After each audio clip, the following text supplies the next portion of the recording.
A very good morning. Welcome to a new episode of Melt. I'm Ritvika Gupta. In the last few months, we have spoken to brands like Amul and Nestle that have a range of products which the government deemed essential to consumers during the first phase of the lockdown. The production and free movement of these essential commodities were allowed back then. Today, we are going to explore how categories that were not considered essential have been navigating the rules and the challenges of the lockdown. To find out more, Anant Rangaswami, editor of Melt, will be in conversation with Anil Viswanathan, director of marketing for chocolates at Mondelez India. Let's get ready to melt with Anil Viswanathan. Hello, Anil. Hi, nice to be here. Thank you for inviting me. So, Anil, during the lockdown, I've spoken to Kantar, I've spoken to Third Eye on a quali understanding, I've spoken to Rama Bijapurkar, and the challenge is to figure out what are the products in anybody's shopping basket which is moving from want to need or need to want. Both are happening. Mhm. So, what is your experience at Mondelez and your basket? Mhm. What are the changes you're seeing? Very interesting. I think a very interesting way of putting it from a consumer standpoint to distinguish between need and want. I think the more practical manifestation of it that we experienced is what the government coined as essential and non-essential, right? Right. And very soon, as we were trying to grapple with, especially the supply side of things early on into the lockdown, we of course found ourselves in the non-essential list. And then, of course, firstly, of course, the Cadbury overhang, and then of course we had to explain from a Mondelez standpoint that we are in a snacking company. We have portfolio in biscuits, we have portfolio like Bonvita, etc., which is quite essential. So that began the journey. But at that point in time, we almost took a step back and we thought to ourselves, isn't Meetha essential in every Indian household? How can an Indian household be complete, or how Indian meal be complete without a Meetha? So that notion of saying that uh, uh, definitely Meetha is an essential and food is an essential, and over a period of time, that's the journey that we have gone through. That's a journey that we've gone through from a company standpoint. But when you look at it from a consumer standpoint, it's really that, Anant. I think that the consumers have gone through initially in the crisis pandemic phase as a little bit of panic buying and focus on essentials and grocery and staples. They've gone about redefining how they want to lead their lives at home. Not only the comfort and reassurance that they get from indulgence and nostalgia and kind of their favorite go-to foods, and also the fact that a lot of their out-of-home occasions are going away, right? And pretty much life outside home is now becoming functional, and life in home is what needs to be converted into fun. Exact reverse of what used to exist earlier. So in that context, we are finding that our categories and snacking overall becoming more and more kind of salient and important, and that is resulting in the way we are seeing some of our business metrics uh, come back in the course of May, June into July. So, Anil, coming to the changes which are being forced by the lockdown, how many of the changes that we see today do you think are temporary changes? How many are permanent changes? How many are sort of in between? I think, definitely a lot of conversation that we are seeing from a social media and from kind of people who are trying to observe consumer behavior are trying to predict exactly this, to say what part of it stays and what part of it moves on. And to be very honest, from a practical standpoint, we have to wait and see. I think definitely. Both from our category perspective and from a broader perspective, I think a large part of it is coming from this whole notion of restricted living, right? There is a restriction being imposed, and as a result of that, some behaviors have changed. Now, the question really is, when the restrictions lift up, uh, what goes back to normal and what remains?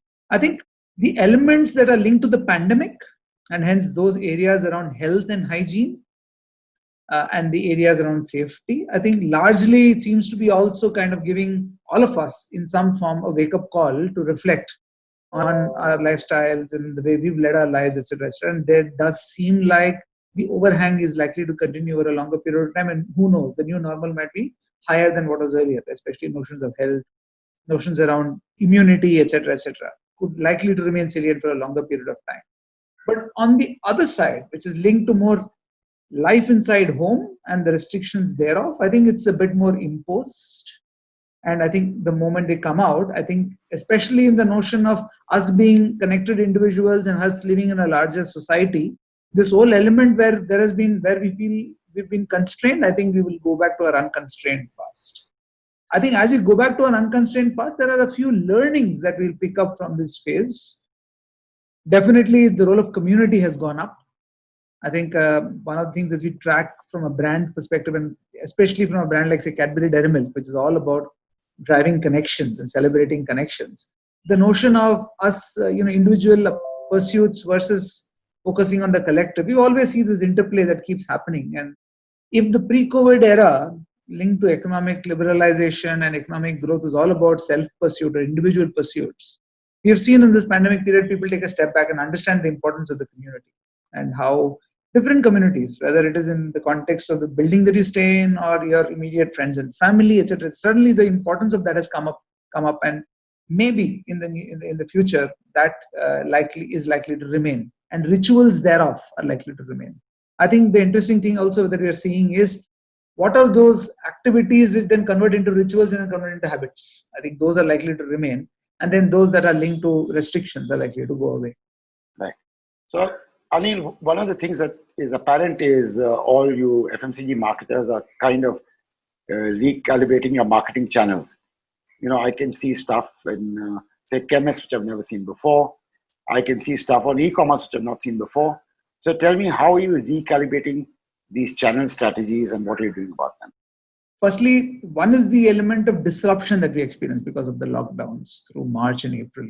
And one recalibration was, of course, to ensure that we go back, because finally, most of us operate in the FMCG context, operate in a huge distribution universe. And we saw a large contraction of the distribution universe, which we're readdressing and kind of trying to go back to normal. That's one of the calibration, or going back to the basis that we want to do.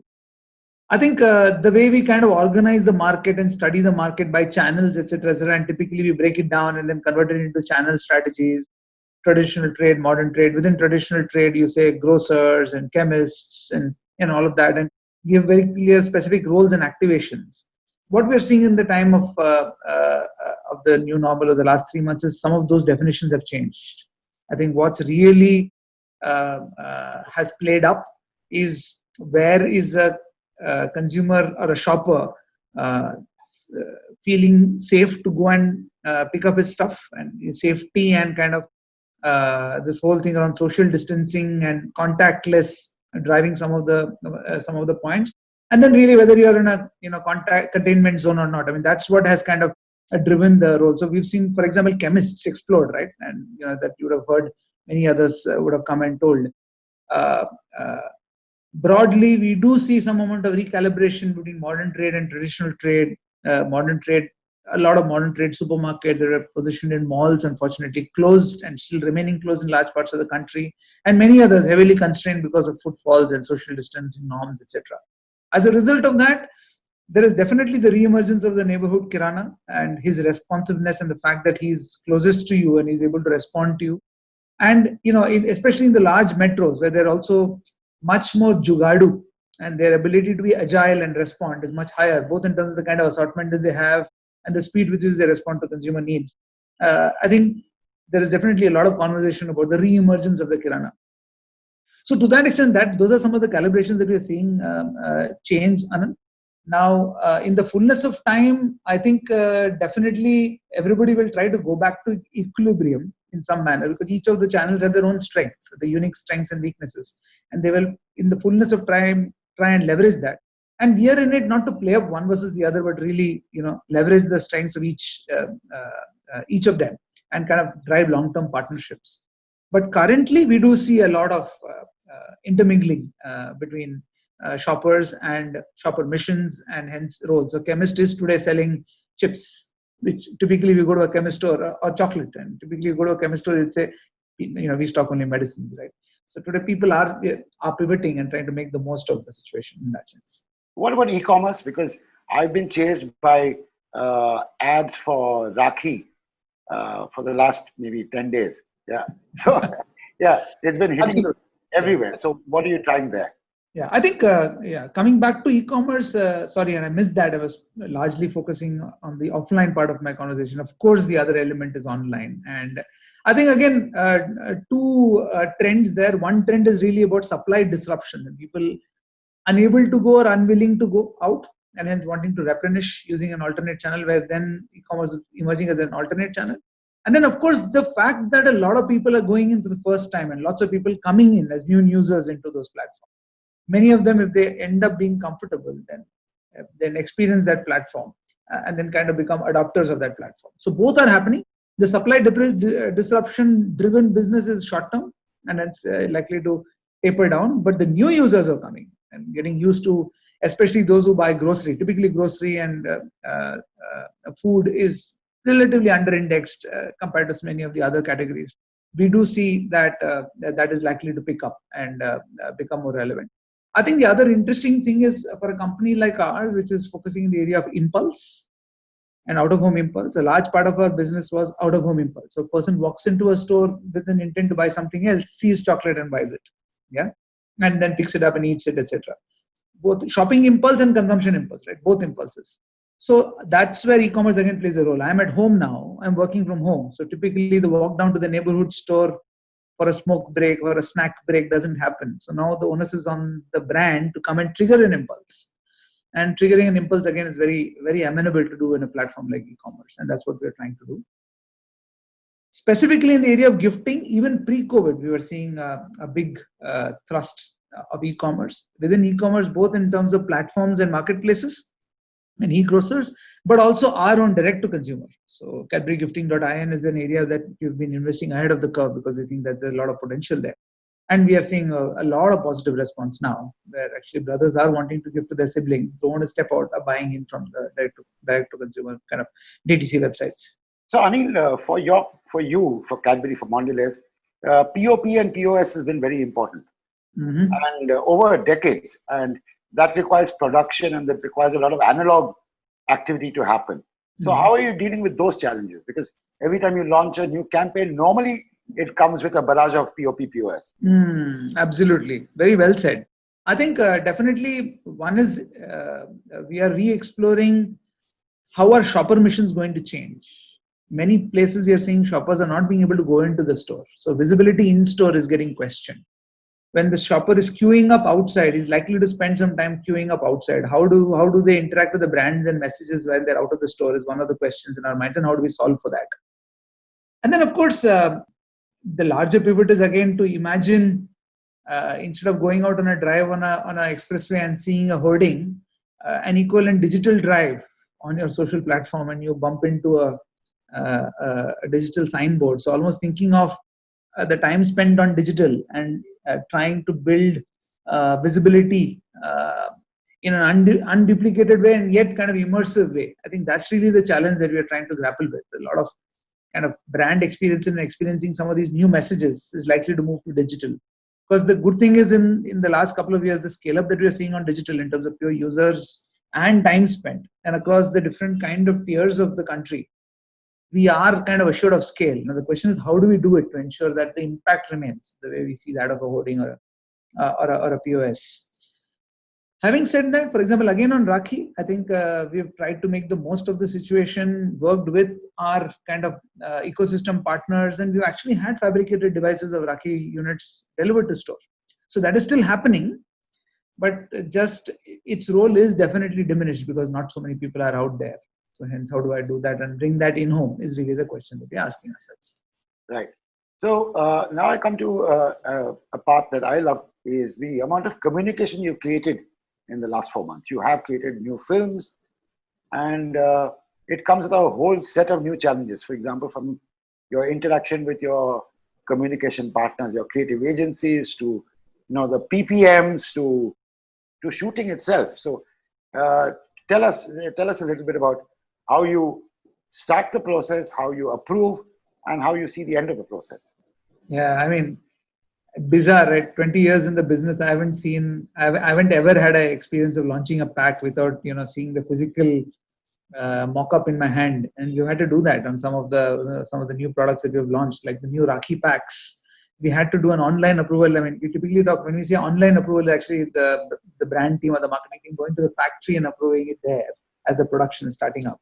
But in this case, we had to just rely ourselves on video footage and live video footage to kind of approve stuff. But that's the easier bit. I mean, I think on the creative process, it's been an incredible challenge. I think it's been, firstly, kudos to our ecosystem partners who've been in it together, doing it. Firstly, the studio moving into the house, and just the challenges of that, right, and of the individual, just the technical challenge and the extent to which speed has slowed down, just in terms of getting things done. That's at the back end.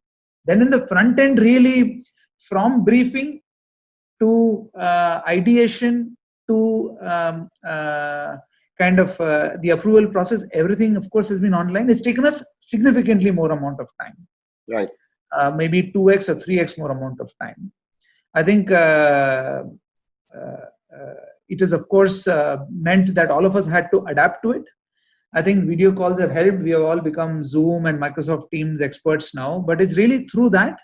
It's really difficult because you have 15, 20 people. When you're in the room, especially in the creative process, you're just relying on judgment and you're relying on your partnership and understanding whether we are seeing each other. It becomes very difficult on offline to really understand whether we are on the same page, are we able to interpret stuff. So it's taken a lot of effort. Yeah. So saying that as far as experiencing the challenges, we've experienced only 10% of the challenges. 90% of the challenges is really borne by the ecosystem, our agency partners, producer partners, media partners, etc. They have really borne the brunt of it in terms of making things happen. We have shot films in this current context under the government regulations, so shot indoors. The director is sitting in another continent, not even in another city, and shooting from there. Thankfully, again, kind of remote crews, wherever crews started coming in, operating in remote crews.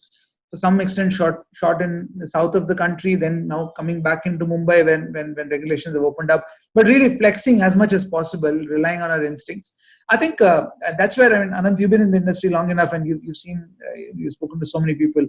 You do know that it's really then comes, relying on the ecosystem and long relationships, when we really know and trust each other. And kind of go with that sense of trust, and if you have that, I think really we can achieve anything in that, irrespective of the circumstances. That's what you really experience. Right. So finally, it's at the end of July, and you're heading now. You got Rakhi, but you've got, more importantly, Dasara and Diwali in just a few months. So what are those challenges like, and what do you think will happen to you? Yeah, I think what is forcing us to do, and maybe kind of following through from the previous comment, is really that what we're having to do is a lot of scenario planning, because we don't know where things are headed, and it will be foolish for us to commit ourselves to say this is how we anticipate things happening, because nobody can anticipate really how things are going to be. Lots and lots of hypotheses, lots and lots of points of view, but how they will play out, only time will tell. So I think we are busy creating scenarios and trying to see how to be adept and agile and responding to the market as it responds. I think as you were talking about the point earlier around retail, from a marketing standpoint, again, the same concept of recalibration. We do anticipate that for wherever there is a headwind, there is likely to be tailwind somewhere else. So how are we able to redeploy? Whether it is a media asset, whether it is a product, whether it's whether it's a large pack or a small pack, whether it is a brand. I think that's the bit that we're trying to play, create multiple scenarios and constantly calibrating and listening with our ears on the ground. And secondly, I think sometimes all of us are guilty of it. I think the approach when we reach a situation is, the question we ask ourselves sometimes is, what do we do? I think rephrasing that question to say, what is the consumer likely to do? And keeping the consumer at the heart of it, listening to the consumers, tracking data, that will ensure that, we continue to pick up that. So I think, and that also will allow us to kind of be a step ahead in that sense of responding to the situation. I think I should talk to you again in late November after you're done with your Diwali sales, and try and assess how you've managed this season. Thank you so much. Absolutely. Absolutely. I hope you will not find me grayer when we meet post Diwali and Diwali goes well. Thank you. Thank you. Cheers. Cheers. Cheers. Bye bye. And that was Anil Viswanathan giving us an overview of the efforts Mondelez is undertaking to grapple with the new normal. Here's the Mel cheat sheet. During the initial stages of the lockdown, consumers were buying only essentials. Now, they're also seeking comfort in indulgence. Hygiene, health, and safety matter more to the consumer today than ever before. There is a re-emergence of the neighborhood kirana shops. Consumers prefer to go to stores that are nearby, responsive, and safe. E-commerce is emerging as an alternate channel for existing and new consumers. More brands are moving their messages online, but the challenge is to build visibility on digital in an unduplicated and immersive way. Listening to the consumer, tracking data, and knowing what the consumer wants will enable brands to adapt to the changing market. With that, it's a wrap on this episode of Melt. Do follow us on social media. Our handle is Ready to Melt. You can also stay informed on what's happening in the world of advertising and marketing with our daily Melt update on our website, readytomelt.com. And I'll see you next week, same time, same place. Goodbye.